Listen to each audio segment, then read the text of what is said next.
This is a download from Rutland Radio. Hello, and thank you for downloading the Rutland Radio podcast from rutlandradio.co.uk. This is where you can hear the best bits from the last week. I'm Alex Pask, and I'm the Managing Director of the Mintridge Foundation. Now, Alex, thank you for popping in today. You've had some really exciting news, haven't you? Yes, it's really exciting. I'm still in a bit of shock about it, but I've been shortlisted for the Sunday Times Sportswoman of the Year Awards in the grassroots category. That's amazing. So what's the grassroots category?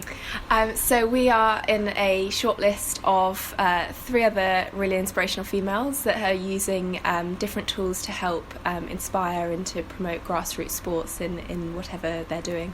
Now, when I first met you, maybe it was about a year ago now, Mintridge was working towards being a charity, and now it is a charity. So how was it all going? Oh yes, it's amazing. We got charitable status in April, and that has helped enormously in terms of generating more awareness and being eligible for a lot more grants and trust funding, so that in time we can reduce costs for schools and clubs so that more people are able to access what we do. And you go into schools, don't you, and help people get into sport? Yes, we use positive sporting role models, so Olympians, Paralympians and other professional sports stars to help harness the power of sport and to help get children get into activity, to help them on their talent pathways. So a real variety of reasons. We're really, really flexible with what we do. So how did you feel when you found out that you were in the category for the Sportswoman of the Year? It was quite funny, actually. So I was actually in London the day that I found out, and the Sunday Times rang the office and I wasn't there. So they spoke to my colleague who immediately texted me but just said, "I've got a surprise for you." And she wouldn't tell me what it was, and I was going into a meeting, and throughout the whole meeting I was like, I wonder what it could be. It was really quite overwhelming when I eventually found out, and then the day after started to organise filming and interviews with the Sunday Times. So it was all such a whirlwind, but incredibly honoured to be in the same room as sort of Jessica Ennis has won the award before, and so on. So it's an amazing group of women. So when's it all happening? So voting closes on the 29th of October, and then the awards are on the 1st of November in London. Okay, so not too far away. No, I know. I want it to be tomorrow. I'm quite nervous about it now, so I want to win. So I just want it all to happen quickly.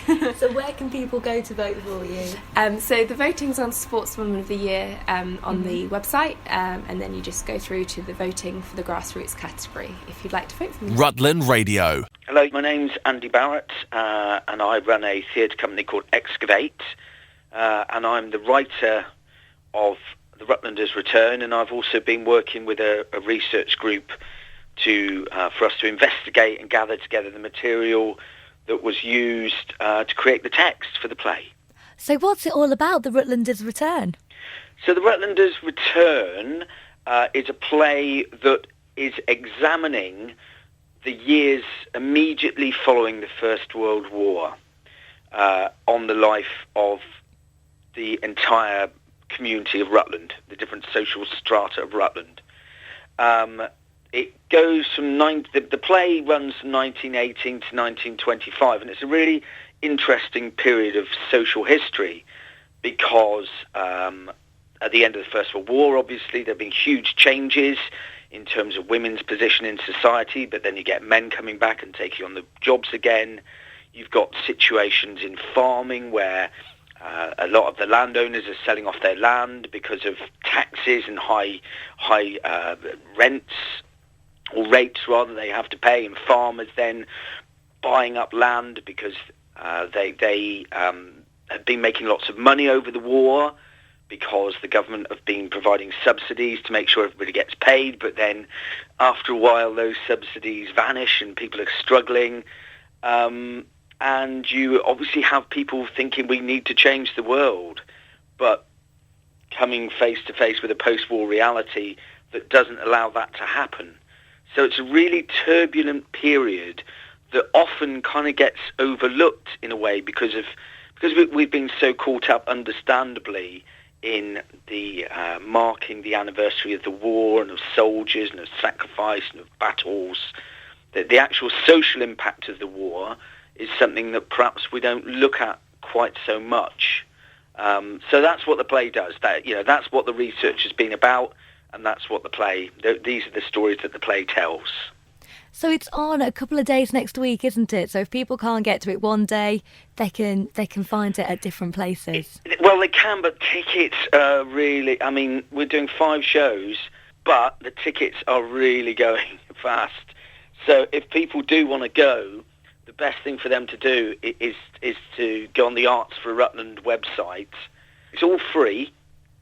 There's a cast of around 25 to 30 people altogether, with musicians. It's quite an entertaining, I don't want to make it sound like it's a history lecture. It's absolutely not. It's following the lives of 4 women who are the main characters and their families. There's lots of humour in it. It's a very lively, energetic show with songs in. It lasts about, under 2 hours with an interval. I'd say go on the Arts for Rutland website, or if you haven't got that website, I can give you a phone number. Can I do that? Yes, please. Yep, go for it. If you can't do that, if you can ring 01572 723 393, then presumably, that's on the leaflet, presumably that will put you through to somebody who can help and get you a ticket if you're not somebody who has a computer or has much luck with technology. Highlights from the past 7 days, the Rutland Radio Podcast. If I could just get you to say your name for me. Arthur. And how old are you? 8. And what school do you go to? St Gilbert's. So you're at the Arts Centre here today, and there's lots of exhibitions on about plastic and being sustainable, isn't there? Yeah. So why do you think it's important that we're really careful with our plastic use? Because fish are dying and otherwise everything's going to get extinct. And what have you been doing in your classes at school? We've been learning how bad it is and finding out ways that people can stop it. And we made posters to go on display at the Arts Centre. So what did you put on your poster? We put lots of fish and then we put plastic and the fish eating the plastic. Rutland Radio. Thank you, Rob. I am in Stamford at St John's Church down here for Cards for Good Causes with Beryl and Susan. It looks even bigger this year. I know the church can't expand, but it looks like Cards for Good Causes has. It looks massive. Well, I think it's about the same as last year, but yes, it has expanded over the years from when we started 18 years ago to now. It's vastly different. Yeah. And, of course, we do a different decoration theme every year. And this year we've done Christmas cards. Don't ask why we've never done it before, but we got our volunteers to bring their Christmas cards, and we've used them to decorate the church. They look really lovely. Yes. Now, Beryl, you've been doing it for a long time, haven't you? Indeed, I have, yes. Small beginnings 18 years ago, and we've grown it, and out of the 320 Cards for Good Causes outlets, we're now the 6th biggest in the country. Wow. And you said that when you first started it out, it was about £9,000 you raised? Yes, in the first year I opened for 9 weeks and took £9,000, and last year we opened for 10 weeks and took £93,500. I mean, that's an amazing total for all the charities, really is. Absolutely incredible. Now, Susan, what have we got on display here? We've got loads of toys. We have, yes, we've got new toys this year, and lots of ones for the children, and the balloon sets and juggling and fun things to do, as well as some slightly educational, but the human body, tin with all varying bits in to teach the children, and bugs, we're collecting bugs, which is very good. That's been very popular. And also the little butterfly houses, and that they can paint and then hang up outside, or get Daddy or Mummy to put up outside, and say they've been popular. And the little paint pots as well. Yes, lots of things. We have a big range of toys. And cards as well. And cards as well. And charities. Yes. Charities. So why should people come and do their Christmas shopping here rather than elsewhere? Well, because the main thing is they're supporting charities, and they get at least 70 pence, well, over 70 pence in the pound for all the cards that are sold for all the different charities, and there's over 40 charities, and local charities as well. There's the Dove Hospice, and East Anglia Children's for Deaf. So, it's nationwide. Yes, Links and Knots Air Ambulance. So nationwide, but local ones as well. So, yes, please come in, everybody, and see all our choice of what we've got. And our Facebook this year, and yes, we're joining the digital age. One of my managers has set up a Facebook page. Yes. Cards for Good Causes Stamford. So people can find out what people can find out what we're doing, and we're updating it daily, really. Yes, yes. and join in. Really lovely. How long is it on for? When's the cut-off point in December? December the 18th, and we're open 7 days a week from now till December the 19th, from 9:30 till 4:30. Rutland Radio's best bits on the podcast. It's Rutland Radio with me, Lydia, and I'm here with Gemma from Red Box Project Rutland. We're talking period poverty, something that is taboo in some ways, but it shouldn't be, because it's natural. It's one of the most natural things on earth. So Gemma, can you just tell me a bit more about your project? Yeah, well, the Red Box project initially started in March 2017. It started with 3 women down south who felt that there was a need for the project, and they started with 8 boxes in a few cities dotted around, including Portsmouth, and from there it has grown hugely. In 18 months we've gone from those 8 boxes to 1,300 boxes in schools around the country. That's high schools and primary schools. That's incredible. I think I saw on the website as well, there's even the projects going over to New Zealand. That's so right. It's worldwide. That's right. We've got 2 boxes in America as well, so it's just starting there as well. I don't think anybody has really thought just how big period poverty really is. Can you actually just explain what period poverty is? Yeah, absolutely. I mean, it covers quite a few things really, but ultimately it's down to girls, for whatever reason, not being able to afford or have access to the correct sanitary products for their needs. And because of this, they are using products or tissues or socks, and increasing the risk of infection.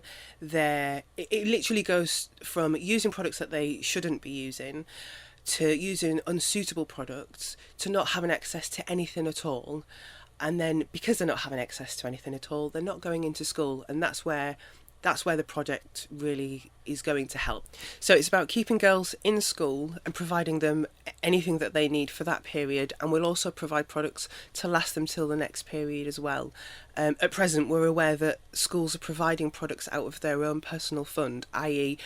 the staff within student support are providing it out of their personal pay packet. There isn't a budget within schools to provide these products for the girls, and obviously because it's being privately funded, so to speak, they're only able to provide products for emergency. So if a girl comes on a period at school, then obviously they would go to student support and they would be given something to tide them over. That doesn't cover the rest of their period. It doesn't give them everything that they're going to need at home. It doesn't give them what they need during the holidays, if they come on the period. So the whole point of the Red Box project is that they can take what they need, and they can take more than what they need, ready for when their next period comes. One of the things we're looking to do is have boxes within either a church or perhaps at Jules' house, where during the school holidays girls can go, if they've come on the period, and pick up products from there. So we want it to be as easy to access as possible. Yeah, and accessible as well. You don't want them feeling embarrassed that they have to go to that box. No. That box is there for them. Exactly. We're going to be having posters put within school toilets to explain this is what it's for. We want to remove the stigma of periods. At the end of the day, girls are being affected by something that's a natural occurrence, and it's affecting their education, which therefore puts them at a disadvantage compared to boys, which isn't fair. And on the flip side of things, where people aren't acknowledging period poverty, it's almost like they're not believing that girls are having this issue. Girls are starting periods younger, and periods are very different from person to person. Some people really are debilitated by it, and if that's a young girl and it's affecting her life, sometimes we bleed more, and we get through products a lot quicker.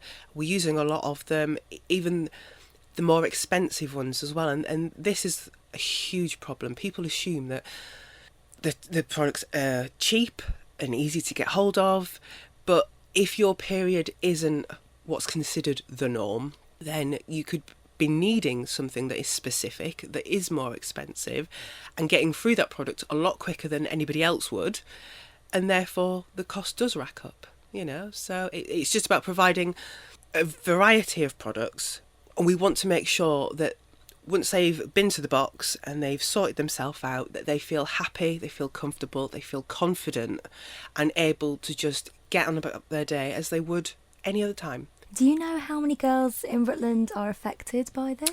I don't, not at the moment. I mean, excuse me, the project has only been up and running 3 weeks. I've been ill for about a week and a half of that. But there is a need. You know, I obviously have come across people that don't think there's a need, and that's going to happen regardless. But with the communications that I've had with people that work in schools, with the schools themselves, there is a need. And the response that I've had from people is that they're really looking forward to being able to have a box within their school. And I mean, I'm working with the Trussell Trust at the minute as well, and obviously they get quite a lot of products and they distribute them to where is needed. So although I don't have figures at the moment, once the project is out there more widely, hopefully I'll be able to have that. Yeah. But like I said, it's gone from 8 boxes to 1,300 boxes in 18 months. So if that doesn't say that there's a need, then nothing will. And at the food bank, as you said about Trussell Trust, the food bank, it's not just food, they have products. Thankfully, we're working quite closely with them, so we're going to be sharing our resources. They're providing me with a lot of donations, and vice versa if they're at a point where they've somehow run out, which is unlikely because they have quite a big store of sanitary products, which I didn't expect because they don't ask for it in what they ask for within the food bank. If anybody needs them, they're there. So if people want to donate, then how does it work with the Red Box? Can people donate products or do they donate money? How does it work? At present, we have a crowdfunding page where people can make financial donations. We also have donation boxes. At the moment, we have one in Headway Charity Shop and Marketplace and the Hair Tailors, which is next door. We also obviously accept donations through the Trussell Trust as well. We are desperately looking to get more donation points out there. Obviously, I'm Oakham based, so the immediate boxes have gone out in Oakham. Ideally, I want to have donation points around the whole of Rutland, because at the end of the day, my long-term goal is to have a red box in every single school and every single youth project within Rutland. Obviously, if a school doesn't feel a need for it, then that's fine.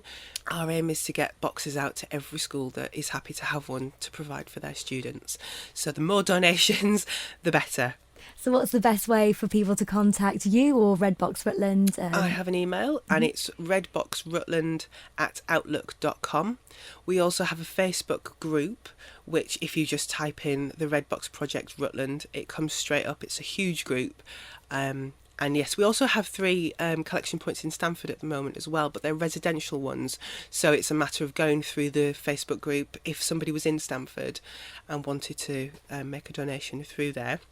However, next week we're looking to have a donation box put in at the swimming pool there as well. So, yeah. Fingers crossed. Yes. Well, I think it's a fantastic project, something that it needs to be spoken about. And I suppose if you are outside of Rutland and you're looking in, you presume that Rutland and Stamford is a very affluent area, and there's these sort of things that people don't think about, but things like this do go on. It goes on everywhere. Absolutely, yeah. And that is one of the things I'm coming up against. And it's funny because I get it from men and adult women.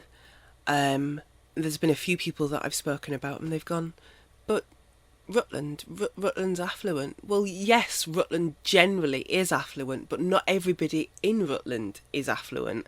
And unfortunately, we have universal credit that's rolling out now, and that is causing huge problems for a lot of families where there's been a slight change in their income, so therefore the payments have stopped.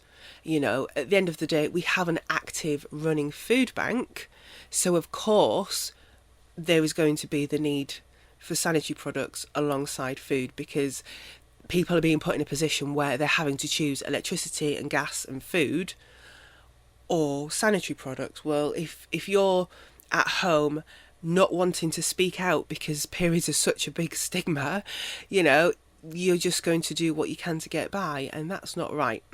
So, you know, plus there's also, there might be girls that are living at home with just their dad that just don't want to talk about it. I mean, you'd be amazed that nearly 48% of girls aged 14 to 21 are embarrassed by their periods and don't want to talk about it to anyone. Really? Yeah. It's crazy. It is. Yeah. It's just it's natural. Yeah. I mean, obviously, I'm a mum of a daughter, and the very idea of her, I mean, she's 11 now, the idea of her getting to that age and not being aware of what's going to happen to her body naturally and how to prepare for that. I can't imagine being in that position, not being prepared, not being aware of what's going to be happening, and then the fear that she would feel. You know, I mean, a lot of girls are in a position where they're told not to talk about it with their dad, they're told not to talk about it with their mum, you know, and a lot of the old school let them get on with it is still happening. And to me, that just is crazy. If there are girls that are feeling that they can't talk to someone, then they can always turn to Talk to Red Box as well. Absolutely. And if there are girls out there that are panicking, you know, if you're in a position where you can't get hold of sanitary products, give me an email, jump on the Facebook group, get in contact with me. I always have a huge amount of products that if you need it, it is there. Gemma and everyone at Red Box Rutland, they've got your back. But thank you very much for coming in today, Gemma. Rutland Radio. Hello. Hi, is that Sue? Yes. Hi, Sue. I believe you've organised the wonderful Weeping Willow window display of poppies for the town hall this year. That's going on display soon. Yes. Well, a lady named Miranda Jones, she has said that so much work has gone into it. It's absolutely stunning, and that you deserve to be our hero of the week, Sue. Oh. Oh, thank you. So where did the idea come from to make this gorgeous display of poppies? Well, the town clerk mentioned it to me initially, Neil Wedge, because I'm in the WI and also in Uppingham in Bloom. I said I would take the project on, so I designed the weeping wall. Do you know how many's been made? How many poppies that you've got in? Hundreds. I haven't counted them yet. And there have been so many ladies knitting since February. So I haven't counted them. You must have had a way with words to get so many people knitting since February. But we're hoping to decorate St Peter and St Paul Church with some of them. And then we're hoping to sell some for the British Legion, the ones that are left over. And my husband and I went to Haddon Hall in Derbyshire last week, and there were a group of ladies in the main hall knitting, and the lady in charge has personally knitted 7,000 poppies. 7,000? And I felt so inadequate. You are definitely not, Sue. You've got so many people involved in this, and you've made a wonderful display. Everybody has been absolutely wonderful, and I'm just so thankful that so many people got involved. It's just wonderful for the town. Oh, and wonderful that you managed to bring everyone together. Yes, it's fabulous. And on the 2nd of November at 10 o'clock, they're going to be unveiled at the town hall. The weekly Rutland Radio podcast. Hi, I'm Kieran Stewart and I'm from Rutland. I'm Caitlin Muster and I'm from near Lutterworth. I'm Billy Store and from Loughborough. What scouts are you guys from? So I'm from Rutland District Explorers, and as part of the Jamboree, I'll be the assistant unit leader for Unit 5, the Flying Foxes. Nice one. So you've got the responsibility. Yeah, just a little bit of taking 36 young people overseas. Oh my gosh, 36. Yeah, pretty exciting. Can you tell me a bit more about the Jamboree? So the Jamboree itself, they happen every 4 years. The World Scout Jamboree happens, and each year it moves its location. So next year it will be in North America, and I believe it's the first time it's going to be organised by 3 different nations. So there's the Boy Scouts of America, the Scouts of Mexico and the Scouts of Canada are all hosting it in West Virginia. And it's quite hard to get there, isn't it? Only certain scouts actually go to the Jamboree. So how many have you got coming, going over from around here? So from Rutland itself, there is 10 of us, I believe, including leaders. And from Rutland and Leicestershire, there is 56 in total. Lovely. Caitlin, are you going on the Jamboree? Yes, I'm a member of Unit 5.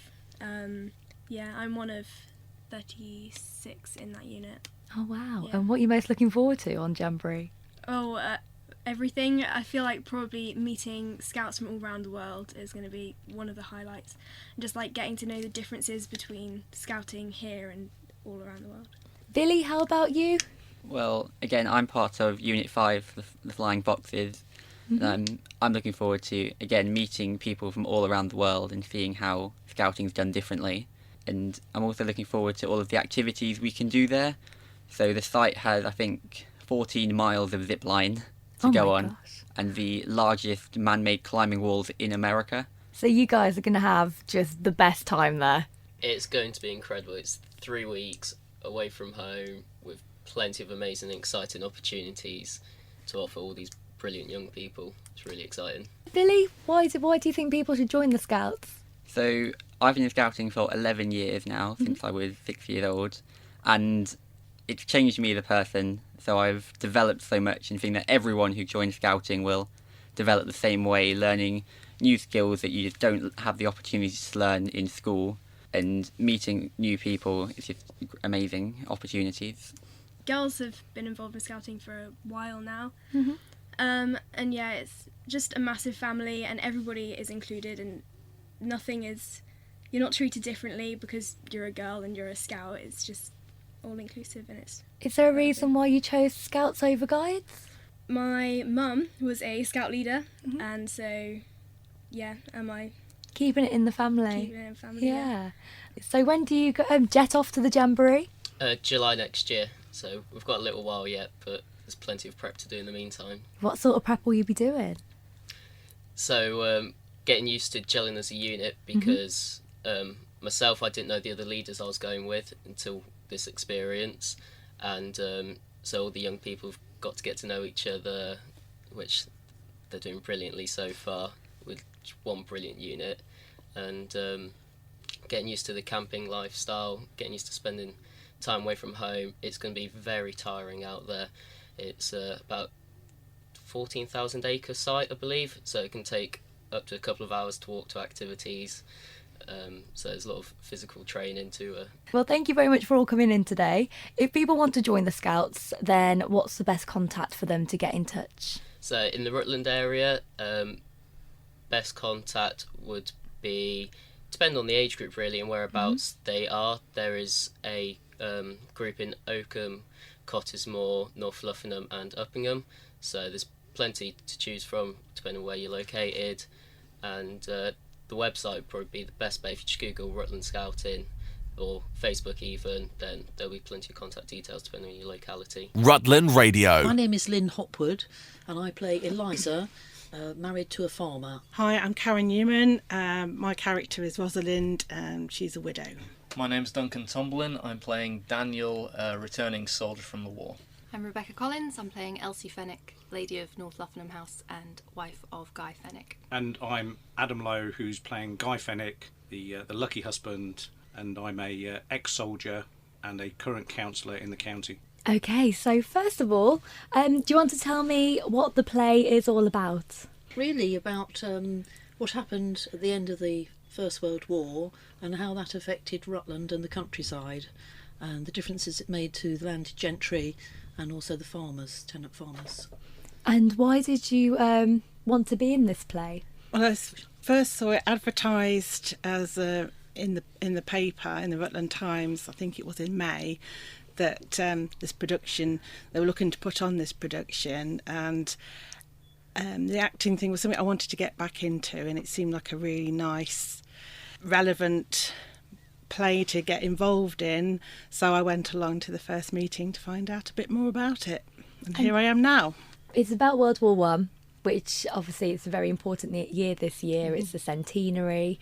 Around this sort of time, you always have displays and poppies, but it's really lovely that there's actually a play, something quite physical going on to feel like we're representing it. Yeah, Duncan, how do you feel about being actually in this play? It's a bit of an honour, really. What I really like about it is the writer, Andy Barrett, he's done a lot of research into it. Every character is based on a real person. There's no additions. Everything is actual events and actual people. Do you think it's opened your eyes maybe to what life was like back then? Yeah, it's, as Duncan was saying, it's so true to how it was in the way it's written, and to see what people went through and how it affected all the different wealth sectors of the county, with the hunts and with soldiers returning. It's incredible to really learn about what it was like back then around here. So Adam, where can people see the play? Well, it's on over the weekend at the end of the month, and it's going to be at Rutland County Museum. It's also going to be at Kendrew Barracks, and those are both sold-out venues now. There's only tickets available at South Luffenham, and you need to go online to order those, and you can get that through the Arts for Rutland website.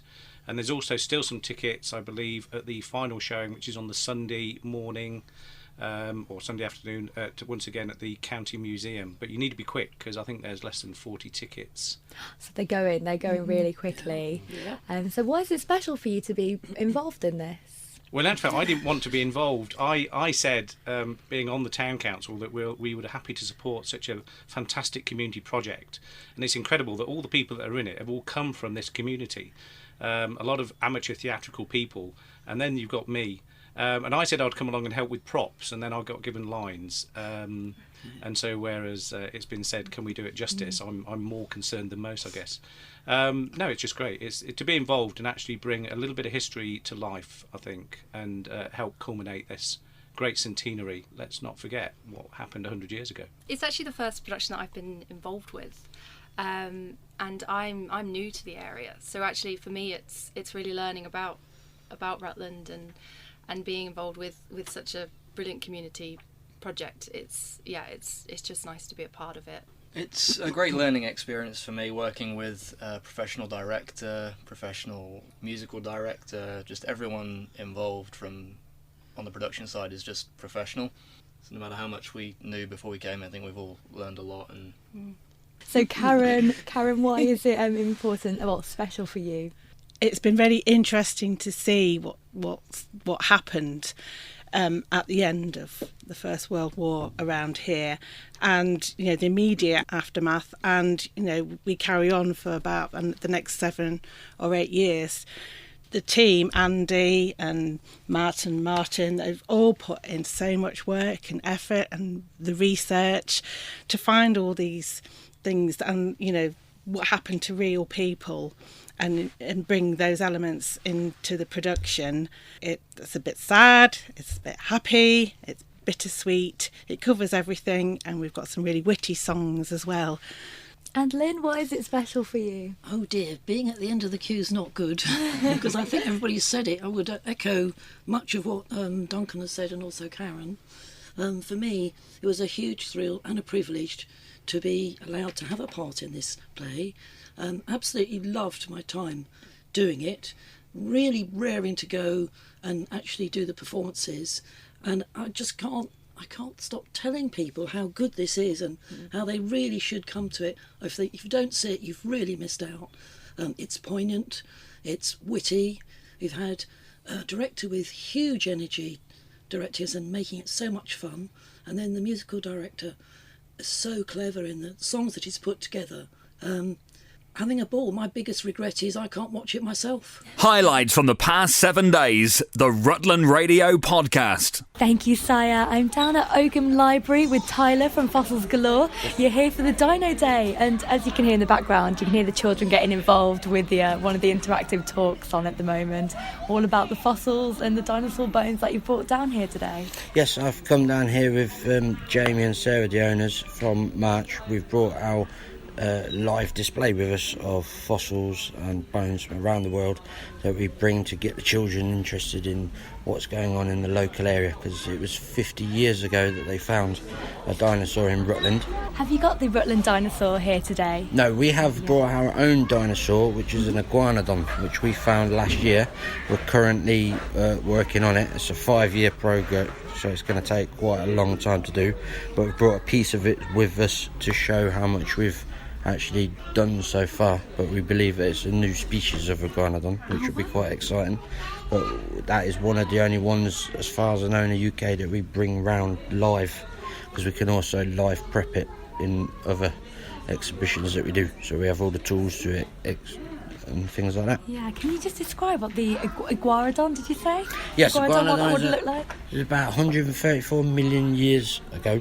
It was a carnivore, but it was well known it had thumb spikes on its hand. It had these claws. That's how we knew it was an iguanodon when we found it. So your next talk is at 12:30 this afternoon? Yes, there's another one at 12:30 until 1:30 this afternoon. It's a 1-hour talk where we explain everything. We hand out real fossils, let the children interact, touch them, feel them, ask questions about them, things like that. And it's all completely free for people Yes, to come along. it is. Yeah. They can come along right now this afternoon. We've got spaces available in the next one. Well, that's it for this week's Rutland Radio podcast. If you have any comments, you can email us via the website rutlandradio.co.uk, and we'll have a new version on our website from Monday. This is a download from Rutland Radio. For more information, go to rutlandradio.co.uk.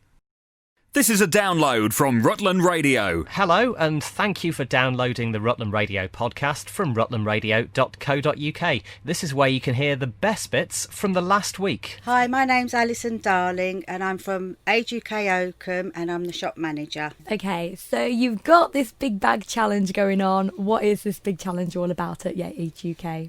It aims to help Age UK reach a target of 100,000 bags of donated goods in just 1 month, to help its shops raise much needed funds for the charity's work supporting older people.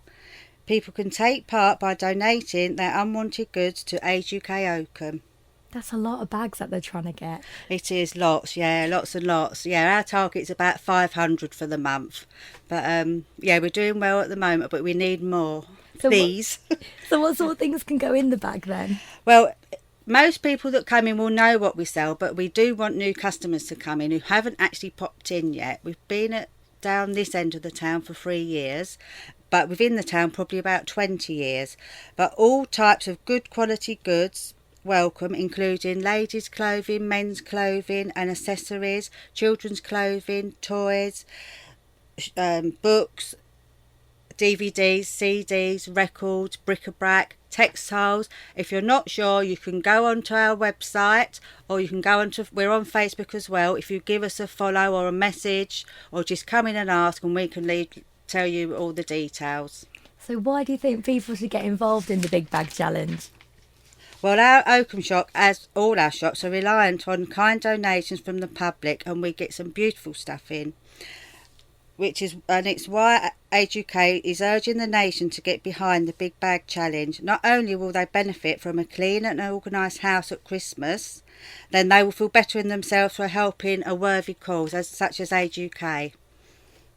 And how does it help the charity, the Big Bag Challenge? Every bag donated will help raise much needed funds for the charity, helping to continue its vital work by providing companionship, support and advice, as well as our free additional advice line, which is open 365 days a year, and vital campaigning as well. And we have leaflets in store, so if you want to come in for the advice line, just come and they're in the hub. It's a green hub, but if you can't find it, just ask anyone and we'll lead you to the hub, and then you'll get the advice line. So these bags, they're paper bags. I'm guessing you get them from the shop?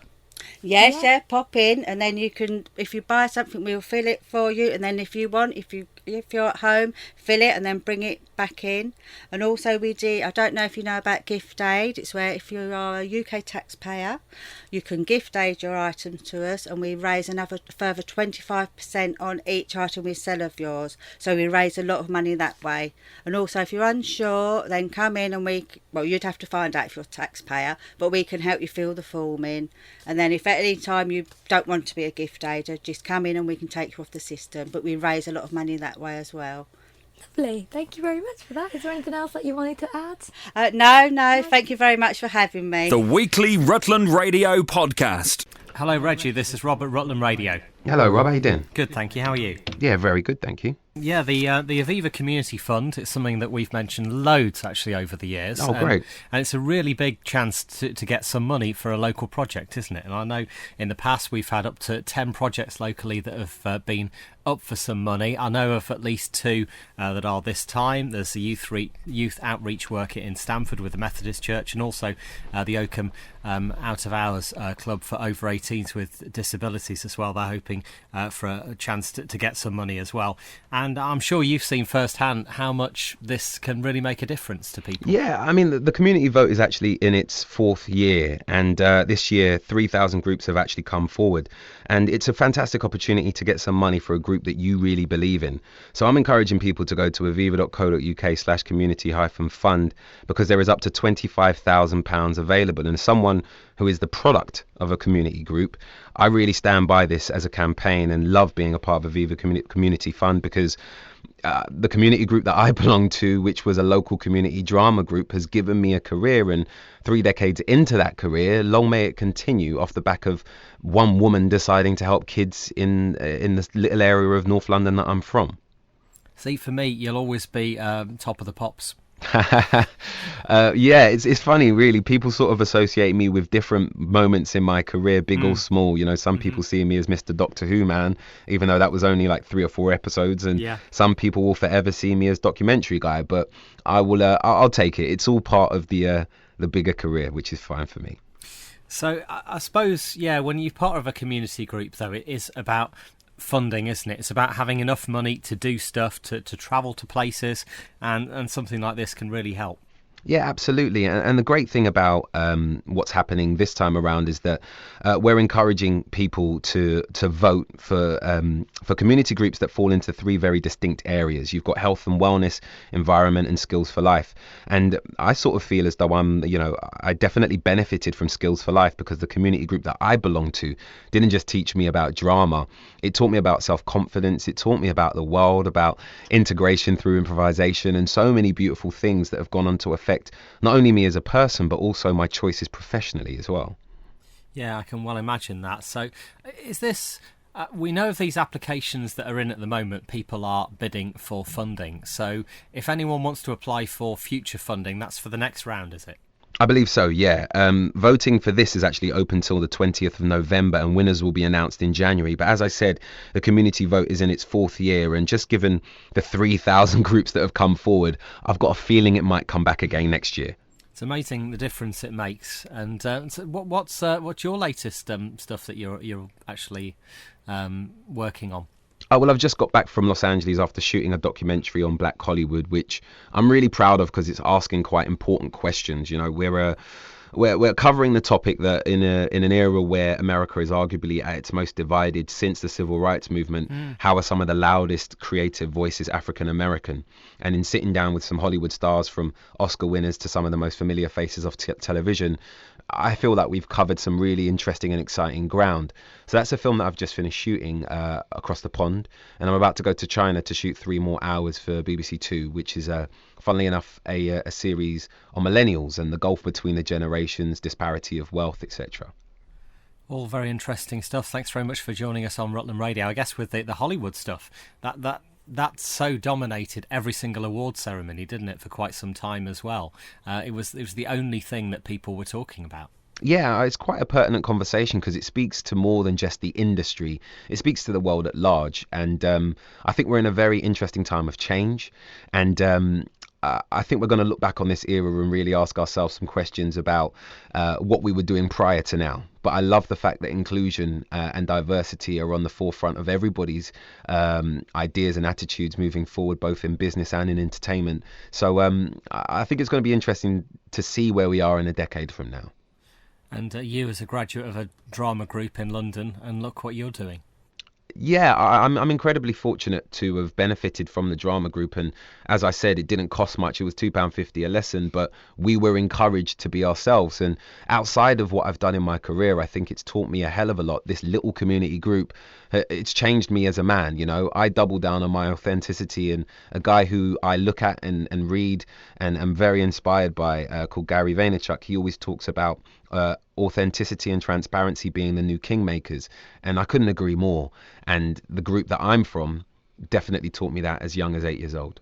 Yeah, absolutely. People can see through it if you're not genuine and authentic, as you say. 100%. Reggie Yates, thanks very much for joining us on Rutland Radio. So for Aviva-wise, it's about getting the new groups involved, and those that are up there bidding for your money, please, or bidding for a share of their money, then please do vote and get involved. Rutland Radio. Hello, Rachel. Congratulations. Thank you very much. Were you expecting to medal at your first Invictus Games? Definitely not. I was just aiming to at least try and get near to my PBs, and this was completely unexpected. So tell us the events which you're taking part in, because you've got gold so far for the women's 4-minute endurance and women's 1-minute sprint, haven't you? Yeah, and my next event is the swimming, which I'll be doing tomorrow evening, and it'll be straight finals for ISC classification. Describe the atmosphere there, because you know you've got people from all over the forces who've in many cases not met each other a great deal. I know you've been training together. It's electric, to be honest. The crowd are roaring. You know, you've got all the family and friends here from our nation and all the other nations all cheering for that same ultimate sort of Invictus goal that we all have. It's amazing. You know, it pushes you that little bit further, and you get to know all the competitors from other nations that you're sort of competing against and learning about each other's stories. But the crowd, it's unforgettable. And of course, it was all started by Prince Harry, who now, as the Duke of Sussex, has taken his wife with him to this tour and actually been part of the opening ceremony. Were you able to get close to the Duke and Duchess at all? I haven't, no, but I was at the ceremony with them, and you know what, it's just amazing that this has actually been set up. It's such an amazing thing to be part of, and the story and the legends it will become. You know, it is truly an amazing thing that's been set up. And what will you personally take away from this event, and obviously putting Rutland on the map whilst you do it? For me, all I wanted out of it was to believe in myself a bit more, know that I can love sport again, and not always see the negative in everything, and just know that actually we can adapt in sport. It is something that anyone can do. It doesn't have to be competitive, it can just be a hobby. But I've just found myself again. So I was always a sport person in the past, and I banned myself from it, so I just thought I wasn't sort of good enough, and that I failed at everything that I touched. And this is sort of giving that sort of life back, that sporting commitment that I sort of really wanted. It sounds very much as though you're the embodiment of what the Invictus Games is about, really. Try to be. Rachel Williamson, thanks very much for joining us on Rutland Radio. Good luck for the swimming, and we'll chat to you soon. Thanks very much. Thank you very much. Rutland Radio's best bids on the podcast. Hi Lydia, my name is Manjinder Kaur Jagdev, and I set up the Rutland Ploggers group a few months ago, but there is a group of us now, and we'd be really keen to have others join us as well. I love the name Plogging. Mm-hmm. What is it? So tell us basically, all about it. Plogging is a Swedish concept. It started about 3 years ago, and the idea was to combine jogging with picking up recyclable materials to help save our environment, but at the same time keep healthy and do our exercises. And in fact, before I started the Rutland Plogging group, I was going out on my own just to see how much litter I could collect. And I was more physically exhausted than a normal run, my normal jog, because it involves a lot of squats and bending down, and it just keeps me healthy, but it also is a good way of looking after the environment. So we thought we'd set up a Rutland Ploggers group, and now we have people who come regularly, and we plug once a month. But we also have Elaine, who's a mum, and she brings her 2 children, Jemima, who's 11, and Henry, who's 8, and we can walk and plog as well, so you don't have to jog. And in fact, by the end of our route, our hands and our arms are so heavy of what we've collected, we're often walking back. But yeah, that's a Swedish concept, plogging, to pick up recyclable materials like glass, plastic, card, bottles. It's just amazing, Lydia, how much is out there. Just on my short journey now, walking in, there's so much on the ground. It's incredible. And I think with more raised awareness, the recent David Attenborough's programme, Blue Planet series, we're learning about how much damage plastic is doing to our sea life, but also animals on land. And the recent programme, Drowning in Plastic, as well, was quite horrifying, really, very sad. So I think it's good that we can do a little bit to help not only keep ourselves healthy and be outdoors, but also help nature and wildlife as well. I'm really surprised that you said earlier when you went on a route, you picked about 7 bags full. That's insane. So we set up a Rutland Ploggers Facebook page where people can have a look at the photos, find out when our next event is on. So we meet monthly, and our next plogging session is this Saturday. And this Saturday we're going to meet at the Cooperative Supermarket car park, and from there we'll have a route. And yes, the first plogging session that we did, it was about 2.5 miles only. We collected about 5 full bags, big bags of plastics. The second time we did our plogging session, it was a much shorter route, but we collected more. We had about 7 bags. So we've decided as a group to always try and find a different route, so we cover different areas of Oakham. And yeah, it is incredible how much there is on the ground. And we've got children who are ploggers as well. They tend to walk. They're very enthusiastic, though. The County Council, Rutland County Council, were extremely generous and gave us a small grant so that we could buy gloves so we don't get our hands messy, and also grabbers to pull out packets of, crisp packets and bottles that are embedded in bushes. What time do you meet? So we always meet around 3 o'clock on a Saturday, Mm-hmm. and it's once a month. So we've covered 2 routes already, and now we're going to try a different route. Yeah. Do you tend to do it always like towards the end of the month? Is it around that, or does it change? Yeah, it depends really. So it tends to be around the end of the month, but whatever is suitable for everybody to get there.